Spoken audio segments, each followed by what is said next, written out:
For my superbug or insect, I've created an insect called the centre-bee moth, which lives in the rainforest. Starting with the body, I decided to give the insect a white-tailed bumblebee body. I gave the insect this body because I wanted an insect that could withstand the cold weather, as its habitat has low temperatures for most days throughout the year. The insect keeps itself warm with a body that has a covering of long, thick hairs.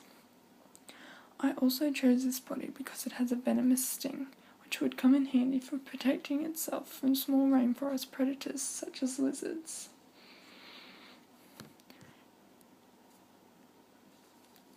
Next, I gave the insect an emperor moth head.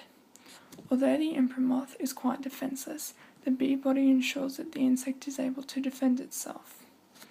The reason I chose the moth head is so that the insect does not need to worry about finding food. This is because the moth eats plenty of food as a larvae.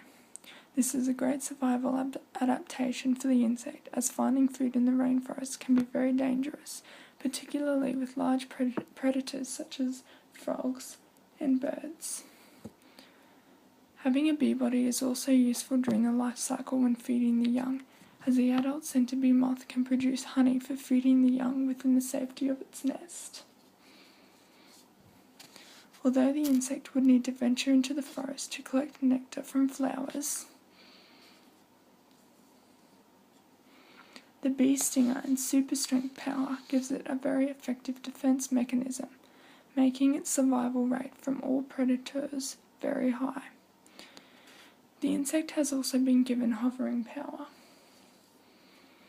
which allows it to become a sufficient enough flyer to retrieve nectar from flowers.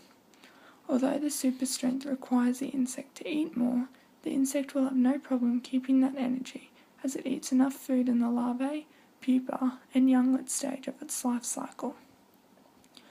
This is enough to sustain it for the most part of its life in the early adult stage. The rainforest has a very high chance of rain for most days of the year,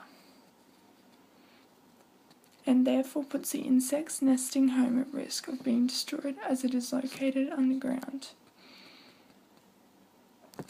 The insect has therefore been given centipede legs that allows it to climb up trees. Given the insect's wings and super strength power, the insect would also be able to move the nest up to higher ground, such as in the wedge of a tree.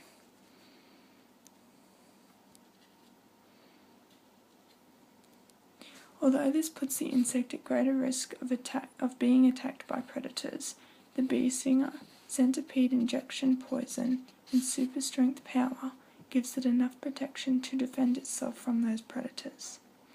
The centipede moth, with all of its amazing new features, allows it to adapt to its environment while also protecting all stages of its life cycle from any factors that affect it in its rainforest habitat.